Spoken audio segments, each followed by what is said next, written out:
Hi, I'm Stacy with Easy Design Resources, and today we're going to be creating a monogram using the pen tool in Adobe Illustrator. Monograms are great as a standalone graphic as well as a detail element in a more elaborate piece. They're great for branding as well as apparel. Today we're going to be creating a monogram for Easy Design Resources with an interlocking ED and R.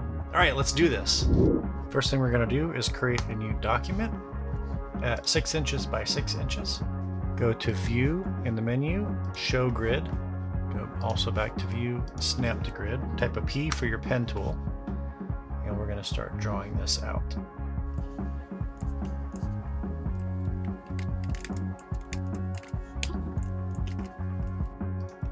Now our shape has a fill of white and a stroke of black, so we're going to select it and / to remove that fill. Type a P again to bring in the middle section of our E. Okay, and then we're going to add serifs. Select all and group. And I want to move it over a little.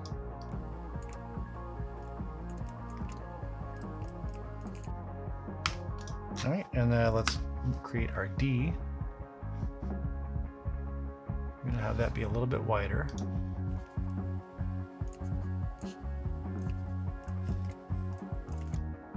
And when you have snap to grid in place, you don't have to hold shift as much because it's going to snap to where the grid is anyway, which is pretty great.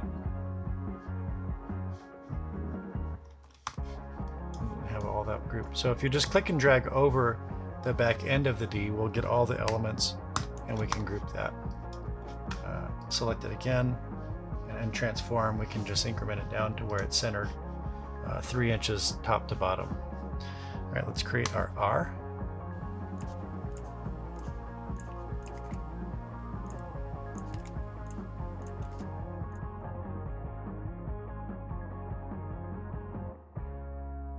If you select, hold Option or Alternate and drag it to the right. With Snap to Grid, we don't have to hold Shift, but if you don't have Snap to Grid on, you will want to hold Shift. And we drag it to the right. We're going to duplicate that. And then we can click and drag over the entire R. We also selected the E, so if you hold Shift, click on any part of the E, you'll deselect that and group. All right, so we have our elements created, so let's duplicate that layer. And on this one, we're going to round our D and we're going to round our R. So by typing A for our direct selection tool, clicking and dragging over the corners that we're going to round, and then we get this little mark right inside the corner. And if we click and drag that, you can see we round the corners. And I want to round it to where the distance from the baseline of the character to the end of the curve is the same as the distance between the curves. That's just what I'm going for on this piece. All right, that looks pretty good. So we'll do the R, and we're looking for the exact same type of ratio there. And that looks good. All right, I want to preserve that, so we're going to go ahead and duplicate that layer. Deselect the previous layer so we don't accidentally select it as well and then change it and lose that step. Select all, and we're going to see how thick we can get these letters. Let's see.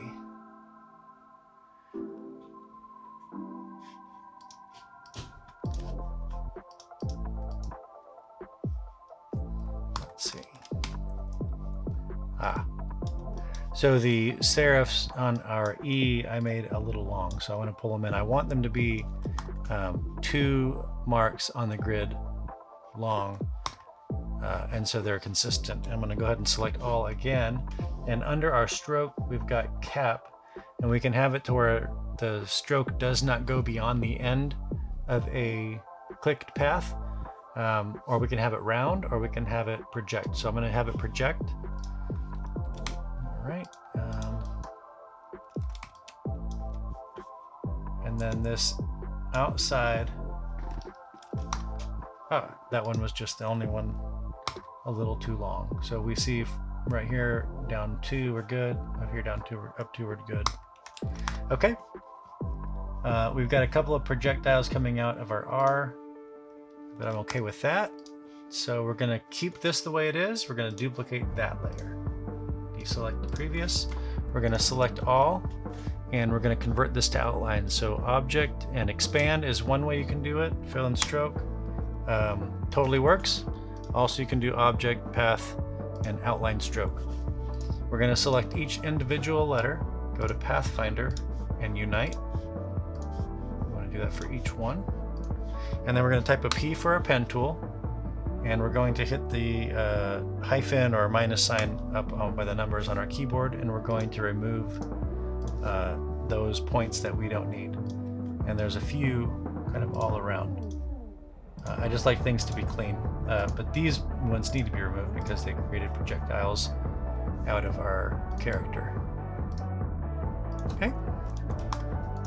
The next thing we're going to do is we're going to create the gaps between our letters. So I'm going to have the E run behind the top of the D, in front of the bottom of the D, over the beginning of the R, and behind the curvature of the R. So what I'm going to do is type an A for my direct selection tool, click and drag over the top bar of the D, copy it, click on the artboard just so that nothing's selected, paste in front, type a P for the pen tool, and then I can come over here. Oh, we will want to turn off snap to grid. So that shortcut is Shift Command or Shift Control hyphen. All right.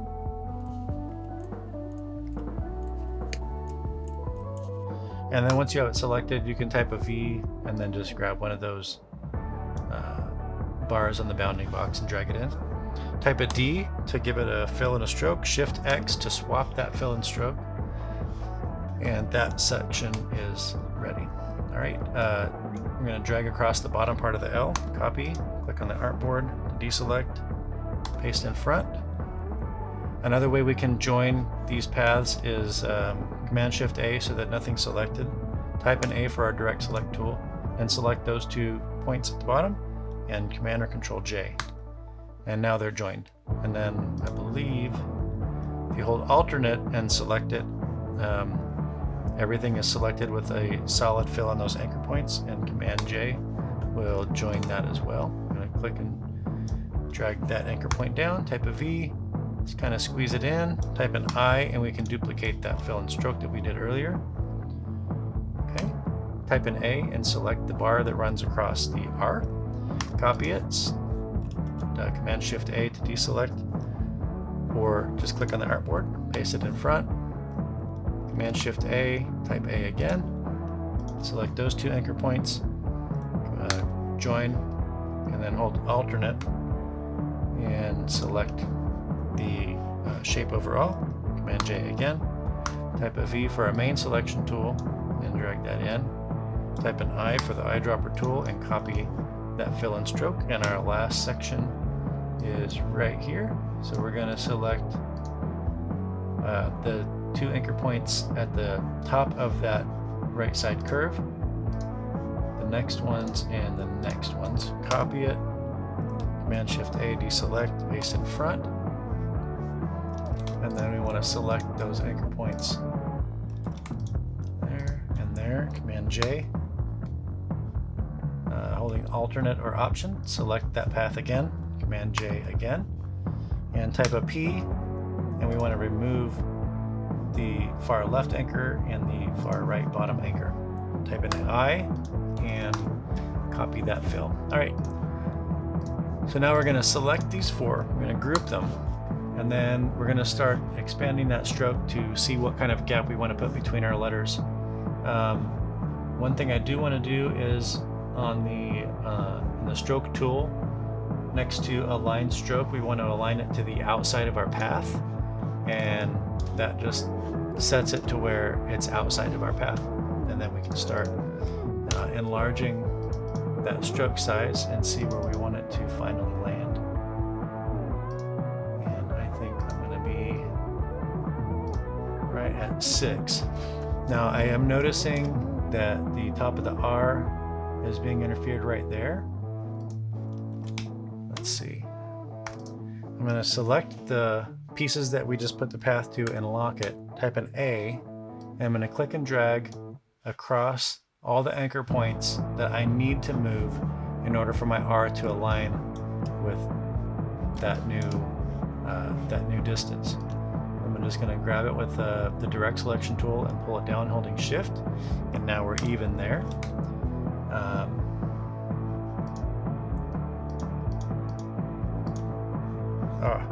Let's unlock and then Command Shift A, and then let's select that R and lock it.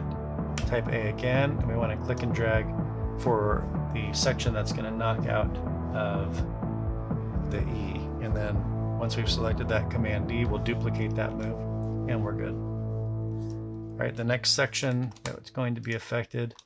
Oh, let's lock those shapes again. Type in A, click and drag over the back end of the R.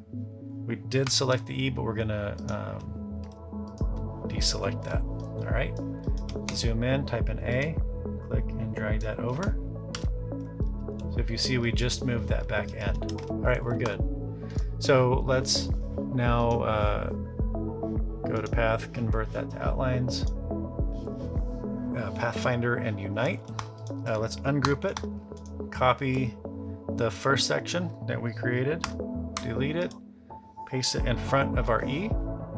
So that you do that by selecting the E and then paste in front, Command C or Command F or Control F, and then select that piece, and then we're going to hit the minus front. When I do that on a piece like this, I'll do Control or Command 8 to convert it to a compound path. All right, the next section we're going to do is knocking out the E from the D. So we're going to copy that piece, delete it, select the D, paste in front of the D, hold Shift, select the D again, and we're going to minus. This piece is coming off of the R, so copy, delete, paste it in front of the R, select the R, minus front, copy that last piece, delete, select the E, paste it in front of the E, select the E again, and minus front. Now everything has been separated. We got our letters, characters all looping together. The last thing I want to do is select it, select all, type in A for our direct select tool. We come up here and we have these little marks. We're going to round our corners, and so it's constrained, I believe, because of the tightness of this corner. It won't go any smaller or any larger of a radius than what we've got, but it's perfect. That's what I'm looking for. I'm going to type in A, and I do want to reduce the size of this serif. Just nudge it over. I think that's good.